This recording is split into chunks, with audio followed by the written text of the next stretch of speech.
Sobat Edson, jika kakak punya 3 jeruk, lalu ditambahkan lagi dengan 5 jeruk, maka berapa banyak total jeruk yang kakak punya sekarang? Lalu, jika kamu punya 10 jeruk, maka mana ya yang lebih banyak jeruk yang kamu punya atau yang kakak punya? Penasaran? Yuk tonton video ini sampai habis.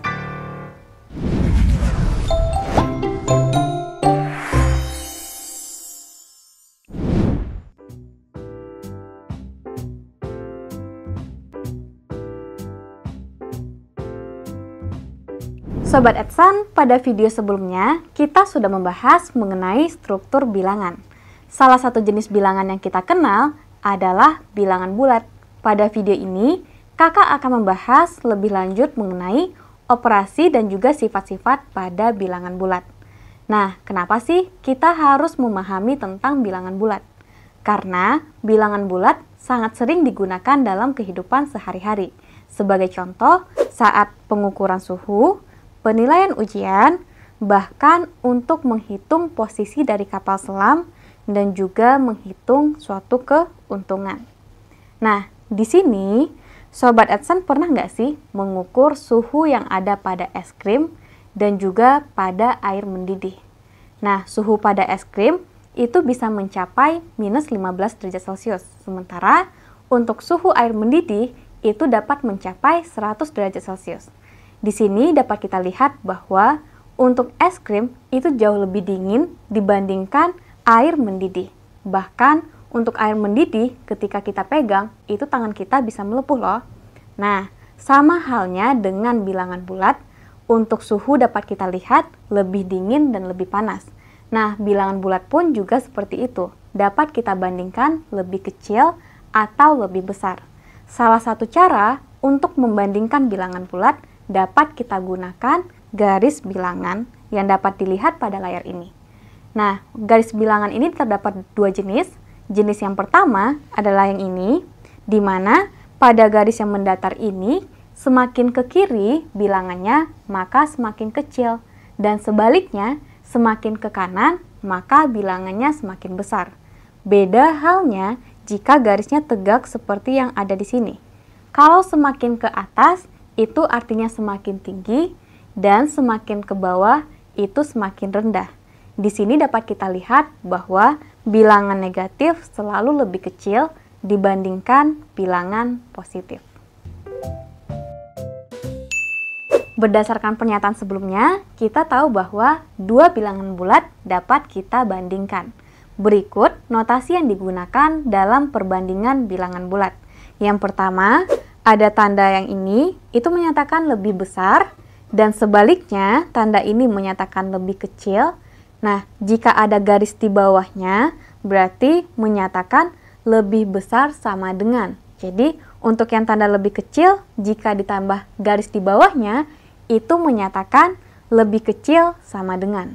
Nah, di sini dapat kita lihat nih, pada garis bilangan ini, dapat kita lihat bahwa 4 itu ada di sebelah kanan, lebih besar dibandingkan angka-angka di sebelah kirinya. Sebagai contoh, minus 1 ada di sebelah kiri angka 4. Berarti kita bisa lihat bahwa 4 lebih besar dibandingkan minus 1. Dan juga di sini dapat kita lihat bahwa minus 4 itu jauh lebih kecil dibandingkan minus 1. Jadi minus 4 lebih kecil dibandingkan min 1.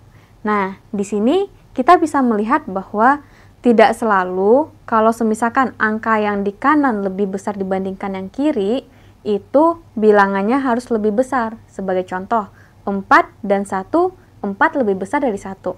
Nah, untuk bilangan negatif, padahal 1 lebih kecil dari 4, tapi minus 1 itu lebih besar dibandingkan minus 4. Jadi ingat kembali bahwa semakin ke kiri bilangan, itu semakin kecil. Nah, sekarang pertanyaannya adalah tentukan bilangan bulat X yang memenuhi X-nya lebih besar dari min 2 dan lebih kecil sama dengan 4. Jadi di sini kita lihat bilangannya lebih besar dari min 2. Berarti ada min 1, 0, dan seterusnya. Tapi di sini lebih kecil sama dengan 4. Berarti di sini cuma sampai 4. Jadi, kalau kita daftarkan bilangan X itu adalah min 1, 0, 1, 2, 3, dan 4. Nah, ini baru operasi tentang pengurutan atau juga perbandingan. Nah, sekarang kita lanjutkan operasi yang kedua, yaitu penjumlahan. Nah, pada penjumlahan ini, kita bisa menggunakan dua cara untuk menentukan jawabannya. Yang pertama di sini, kita bisa menggunakan garis bilangan. Bagaimana sih cara menentukan hasil dari penjumlahan menggunakan garis bilangan? Di sini ada aturannya, jika menambahkan bilangan positif, maka akan bergerak ke kanan, atau jika kita menggunakan sumbu yang vertikal seperti yang ada di gambar tadi yang seperti ini, maka jika kita menambahkan bilangan bulat positif, maka akan bergerak ke atas. Nah, begitu pula jika kita menambahkan bilangan negatif, maka arahnya berubah, jadi akan bergerak ke kiri atau ke bawah. Nah, di sini perhatikan, untuk contoh soal yang pertama, 5 ditambah 3. Berarti dari 5 ini bergerak 3 langkah ke kanan. Berarti 1, 2, dan 3. Berarti hasilnya di sini dapat kita lihat jawabannya adalah 8. Jadi 5 tambah 3 sama dengan 8. Nah, untuk 5 ditambah dengan minus 3, berarti kita menambahkan bilangan negatif. Berarti menambahkannya 3 langkah ke kiri. Berarti dari 5, 3 langkah ke kiri berarti 1, 2, dan 3. Jadi di sini dapat kita lihat jawabannya adalah 2. Nah, untuk minus 5 ditambah 3, berarti kita mulai angkanya dari minus 5. Minus 5 ada di sini. Kita berjalan 3 langkah ke kanan. Jadi di sini 1, 2, 3. Jadi jawabannya di sini adalah minus 2. Dan untuk minus 5 di sini ditambah minus 3. Berarti 3 langkah ke kiri. Berarti 1, 2, 3. Jadi jawabannya di sini adalah minus 8. Nah, begitu cara untuk menjumlahkan bilangan bulat menggunakan garis bilangan. Yang kedua di sini kita bisa menggunakan cara lain. Kita tahu bahwa pada garis bilangan tentunya kalau misalkan kita menjumlahkan bilangan yang sangat besar, tentu akan lebih sulit menggunakan garis bilangan. Nah, kita akan menggunakan cara yang lain, di mana dalam cara ini Sobat Edson harus ingat terlebih dahulu bahwa A ditambah dengan minus A itu akan sama dengan minus A ditambah A. Nilainya adalah 0, dan kalau misalkan kita menjumlahkan minus A ditambah dengan minus B, maka minusnya dapat kita keluarkan, hasilnya adalah minus A tambah B. Nah, sifat ini yang kita gunakan untuk menentukan penjumlahan di sini. 5 tambah 3 tentu Sobat Edson dapat menghitung menjadi 8.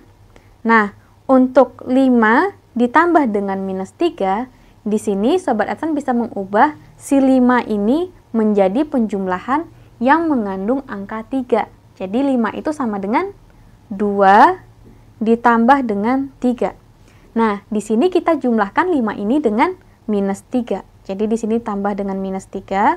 Nah, berdasarkan sifat yang ada di sini, maka 3 tambah min 3 senilai dengan 0. Jadi 2 tambah 0 tentu senilai dengan 2. Nah, di sini yang ketiga, minus 5 ditambah dengan 3.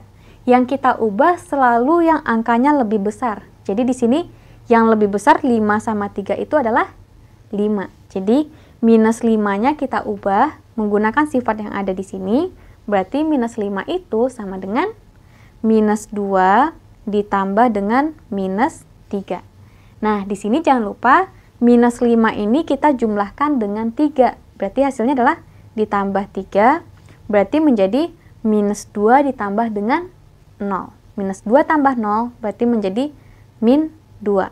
Dan yang terakhir, min 5 tambah min 3 tentu akan menjadi minus 5 tambah 3 yang senilai dengan min 8.